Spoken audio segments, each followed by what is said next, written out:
Hello everyone. Welcome to this complete Revit course for beginners.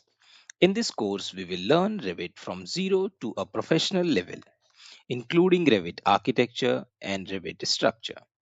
If you are a student, architect, or engineer, this course will help you start your BIM journey. Before we start learning this software, we first need to understand what BIM actually is. BIM stands for Building Information Modeling. In traditional CAD softwares like AutoCAD, we mainly create 2D drawings. But BIM is different. In BIM, we create a complete 3D building, and that model contains information about every element. For example, in BIM, a wall is not just lines.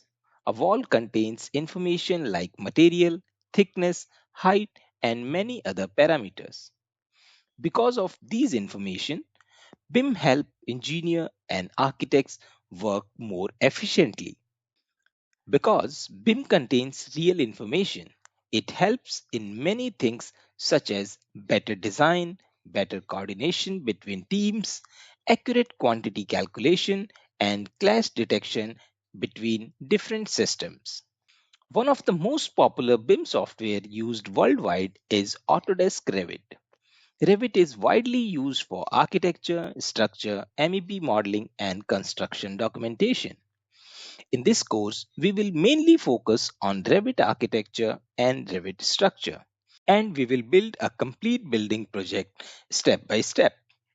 This course will start from absolute basics and then we will gradually move towards professional workflow. So even if you have never used Revit before, you can follow this course easily. In the next video, we will install Revit on your computer and prepare everything for learning. So you make sure you follow the entire playlist. Let's move to the next lesson.